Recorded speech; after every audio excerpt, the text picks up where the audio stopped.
Welcome, everyone, to Unmasked. So glad you are listening. Take a few deep breaths with me before we kick off this episode. Whether you're walking, driving, sitting, notice where you are, what you're doing. Be intentional about your breath.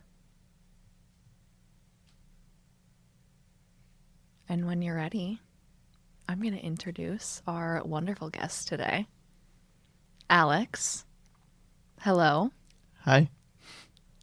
How does it feel to be Alex today? Right now, in this moment, perhaps a little frazzled.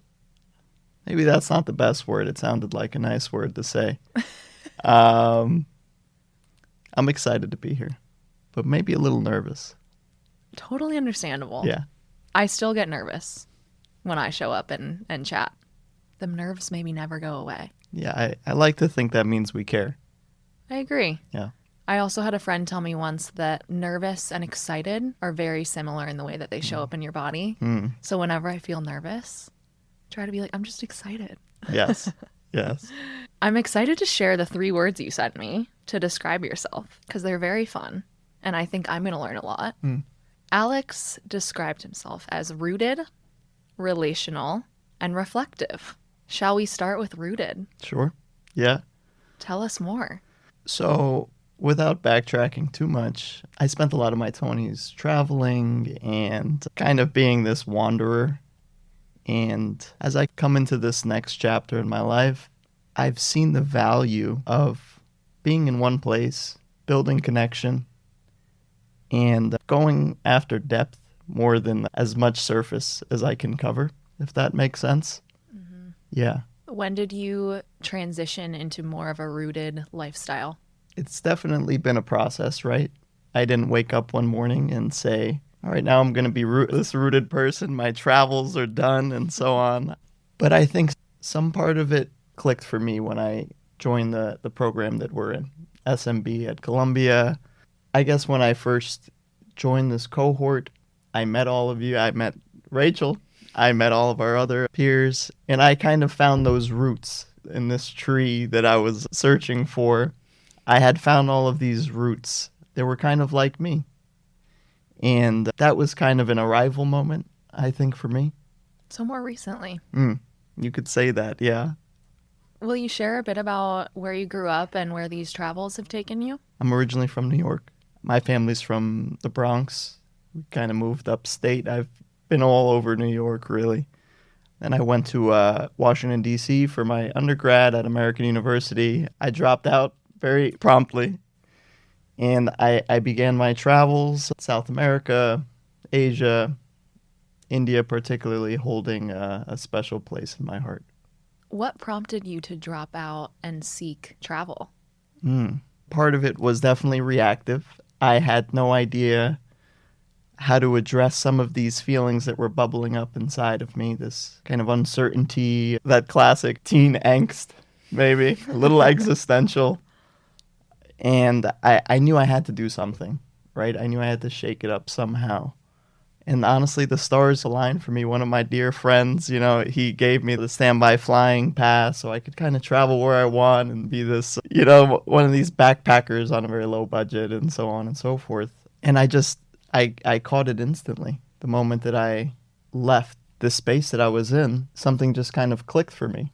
Why was India a place that was so special to you? I think in many ways it really mirrors the United States. It's this huge nation with such a diverse group of people with so many different religious traditions and backgrounds. I guess something about the bigness and the chaotic mystery of it, something about that drew me. And when I was in my travels and I was 19 or 20 or so, and I was speaking to an older man, and I was very sincere in my desire for what I called enlightenment at that time, maybe what I would call something closer to contentment now. And so this older gentleman, he said, well, you have to go to India. And I said, okay, I'm going to India. How long were you there? The first time that I was there was for 2 months. I think I was about 21 at that time. And I was going to Bangladesh and Nepal, within that region.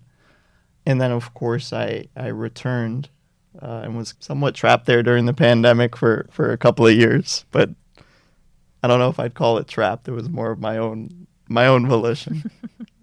What did people around you, family, friends, think when you dropped out of college Yeah. and decided to go travel? So I come from an immigrant family.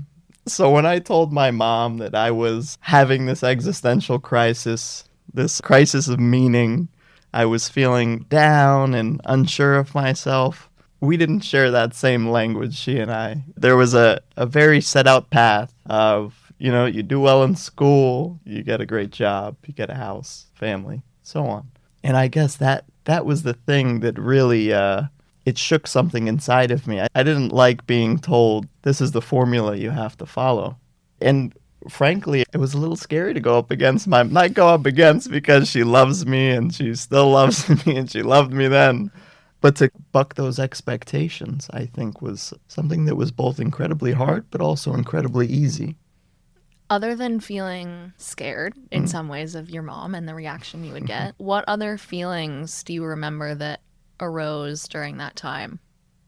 I think for me, the best way that I'll describe it is this kind of feeling in my body where there was such an ache for meaning, and it existed right inside of like my gut. And I tried to fill that up in various ways that college students do initially, and it wasn't serving me, and I think I saw that. And so I went on this quest to maybe not find meaning, but make it. That is a bold move. Incredible awareness of the aching for meaning and purpose, and a courageous risk to follow through and act on it. Did you find meaning while traveling? I am self-aware enough to know that a white guy goes to India seeking enlightenment. It's been done before. If it was a Julia Roberts or somebody, the Eat, Pray, Love, which my friends gave me a lot of crap for. I think there was definitely this element of uncovering parts of myself that maybe I'd hidden intentionally or otherwise. And then there's new language that I discovered to put to those feelings, if that makes sense. It's very fitting for this podcast. Basically unmasking. What are a few things you discovered along the way and learned about yourself that you hadn't known at the time you were aching for something more in life? To go back to those three words, if we're going to go to the second one, relational, I think I discovered just how much you discover through your interactions with other people about yourself. When I made this move, dropping out of school and going to India and trying to be this enlightened being, I had this very solitary mindset of, I'm going to do this thing by myself. So if we were to jump into this relational word more, would you have used that word to describe yourself as a child?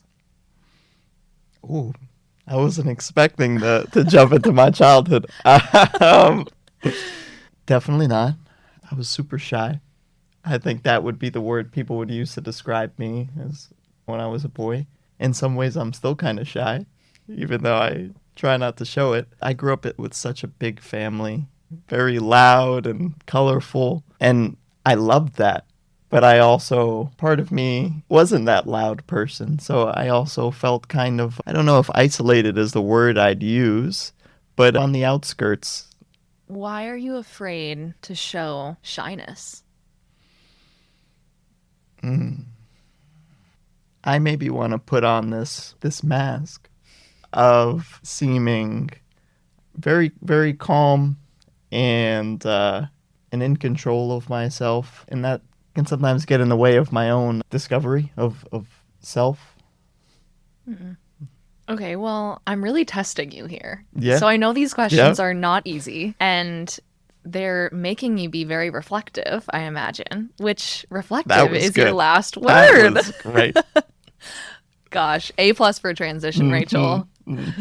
Tell us about your reflectiveness. I think that's something that has stayed with me for almost my entire life. So through boyhood, from teenage years to now, I've always had this part of me that is thinking or almost like crafting the narrative of what I'm doing. Like, where does this fit in the larger narrative of Alex's life?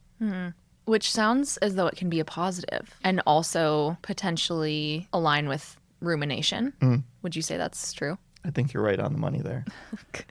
Another ruminator.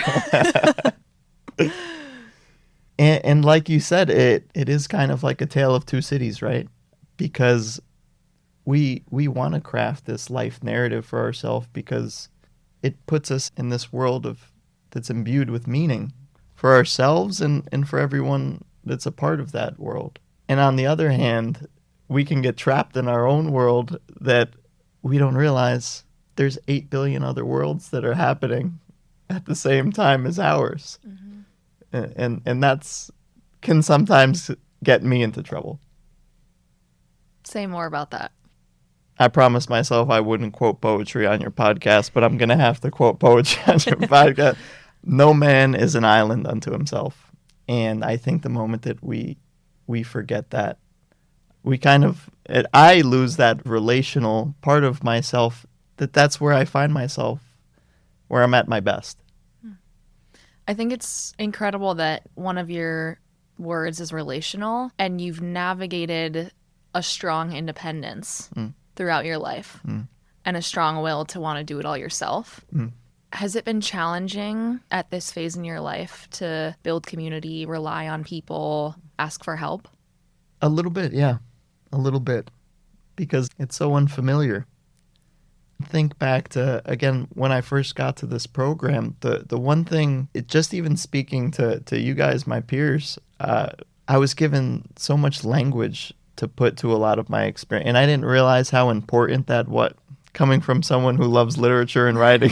But I didn't realize how important it was to put language and then discovering new language to describe what I've experienced and what I am experiencing. I think I craftily avoided the question somehow. That is totally okay. I think we all do that. But yeah, you've mentioned writing and poetry. Will you tell us what those things mean to you? I think so. The label for me, writer, that's one of those identities that I definitely carried around. And it was super, super limiting at that point in time. Again, when I had dropped out of school and begun traveling, I really had this in me that I was kind of going to be like an Ernest Hemingway or something, just traveling, leading a very charmed life, but also very, interesting and so on. So that label of writer has, on one hand, been a trap for me. And so when I released that, I began to enjoy writing for writing's sake, not to have that label of writer. How did you release that label? I don't know if I released it so much as I didn't give it as much power. It was really attached to, again, my identity, but also in some way what I kind of hinged my future upon and who I was. And I think this is where the labels we put on ourselves and the identities we carry, they can be such a trap because we feel like we have to fit this model. Like, no, this is what a writer looks like. And that can be such a trap. At least it has been for me. I would agree. I have definitely felt trapped by labels as well. It sounds like you developed a healthier relationship rather than holding tightly to that identification and what a writer would look like in your mind based on these other figures and shifting that to the enjoyment of writing and being able to move through it authentically. Yeah. What is something that not many people know about you or understand about you after only getting to interact with you a few times? Yeah. Have I run out of my allotment for quoting poetry? Absolutely not. Okay. Take it away. I think this will be I'll cap myself at 2. And I'm sure your audience has definitely heard of this. And I'm pretty sure I've said it to you. I'm positive one time. My favorite, Walt Whitman. Do I contradict myself? Very well, I contradict myself. I am large. I contain multitudes. Will you say that one more time? Can I slow down? I'll slow down. Yeah, no, I just want to hear it again. Do I contradict myself? Very well, I contradict myself. I am large. I contain multitudes. So I guess something that I know I do, and maybe other people will resonate with this, is I maybe have this label that I walk around with, whatever it may be. Let's say I meet someone one time and maybe it's in our SMB program and my label is like spiritual guy, let's say. All of a sudden, that doesn't allow me to be Alex who likes to watch basketball and have a beer with his friends. I couldn't be both of those things before. And now I realize, well, these things can all coexist. Like, I can be spiritual, thoughtful guy and Alex who likes to watch the Knicks. I agree. I think spiritual has a stigma around it. Mm-hmm. The word spiritual, people just assume you're sitting there meditating for hours. You only abide by a specific rigid rule. Mm-hmm. Do your friends who you watch basketball and have a beer with, Yeah. are they embracing of spiritual Alex? Yeah, I think so. I know so. As long as I don't drone on too much about Buddhism or something like that. Then, yeah. No one wants to be talking about suffering while the Knicks are up by 10. I mean, fair. Okay, we'll leave that conversation outside of the Knicks. I think it would be fun to talk about what you're currently doing for work, Mm-hmm. which in ways goes against some of what we're trying to get away from. Mm. But if you would share a little bit about your work, Mm-hmm. I think it will also unlock more of who you are and where you're going. Yeah, absolutely. So I work at a great organization. I guess it's okay to say. It's called Trinity Church. I can only say glowing things about it, to be honest with you. And I work with youth from all over New York City, the Bronx, Harlem, Brooklyn. And it's an after-school program, technically a drop-in program, but there's so many wonderful aspects and parts to it.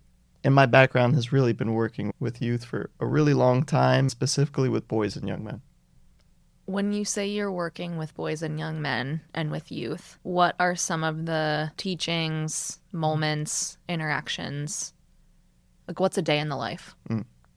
I was going to start very big and talk about building meaning and identity making, but really what you'll find with all kids, I don't have any children myself, but having worked with them for so long, especially like at-risk communities and so on, it's as simple as showing up and being present every single day. And it doesn't sound very high-flying or spiritual or whatever, but it's the most, to me, from what I've seen, the most profound thing that I can do. I think that's needed in a lot of spaces today. The ability to show up, be present, listen with intention, without distraction is huge because everyone wants to feel seen. Everyone wants to be known and loved. And in my opinion, the way to do that is to be present with someone and allow them to be heard. Maybe not understood. We're not going to understand everybody. Sure. Not everyone is going to understand us. But to allow someone to be heard, there's nothing like it. What's something you've learned from working with young kids? How easy it is to latch on to an identity and be fixed on that. There's something great about young people experimenting and trying on new labels and seeing how they fit. But I think there can sometimes be this tendency to say, I'm the class clown or I'm the tough guy. And you can't relinquish that label because that's the thing that gives you purpose and meaning, is I am the star athlete or whatever it may be. Do you try and deter kids from using that language? Or how do you approach receiving those messages? There's no one formula to work with all kids. You have to meet every single person. I know it's frustratingly cliche, but you have to meet every person as they are. And maybe you can introduce them to different parts of themselves. Like, I'll give an example. The first day at my job, we did some team building activities between my coworkers, and one of the things we did was put on T-shirts, and then, well, we had to create the T-shirts and tell a little bit about yourself through that shirt, right? And this is kind of like addressing the kids, right, on their first day or whatever. So on my shirt, it was like, I will cross you up on the basketball court, then talk to you about my favorite book, Mm-hmm. And that was, I guess, my subtle way of saying, you can be both. I love that. Allowing both of those to coexist. What is driving you to work with this population? for me, and again, I work with all youth, but in the past, I've worked specifically with boys and young men, running a young men's group. And that was partly because I saw the acute need that boys and young men had just growing up in this ecosystem in which they exist in now, be it online or in school or elsewhere. But if I'm being truly honest, it probably comes from that lack of a masculine role model in my own life and me realizing just how important that is for the formation of a young man. If you feel comfortable, would you share a little more about why you had a lack of a male role model when you were younger? Sure. Yeah, my dad just, he wasn't very present. He just wasn't very present. My mom, we left when I was about 8 or 9 years old. He's passed away now, so I hate to speak ill of the dead, but he was just not a nice fella. Yeah. I'm sorry to hear that. Thank you. Did you ever touch base with him after you guys left, or was that the last time that you saw each other? Yeah, we would see each other for like holidays and things like that. During that time, from I guess your entire life, was there any individual who stepped up as a male role model in your father's place? I definitely had those gaps filled in some ways, right? I had like a couple of baseball coaches that I really admired, and also some people in my own family, like my cousin, who's more like a brother to me. His father had played an instrumental role in my life. Yeah, so I don't want to say I had no role models, that's for sure. What was it like going to friends' homes or your cousin's house and witnessing other young boys having male role models as a father? That's such a great question. Envy. Yeah, it's really what it came down to. Like, wow. But you know what? At the same time, and I think this was built in me really early, it's like, I want to be that for a child. Looking at some of my friends' dads or something, like, yeah, that's the kind of dad that I want to be. Did you notice the effect it had on your mom to walk away? Yeah. So again, my family's Albanian. We come from this more traditional culture in a lot of ways, especially since my mom immigrated here when she was about 7 or 8 or so. So she was a little girl and just well Americanized, but we definitely have that Albanian label. And divorce is really something that's frowned upon. So it really took a lot of strength for her to do that. And honestly, I'm still in awe of my mom. Oh, shout out to your mom. Shout out to Mom. She sounds incredible. She is. If there was a resource that could be more readily available to young males, what would it be? I would say mentorship, especially if you weren't raised with a father in the house or something like that. Just having those resources to pull on from more experienced elders.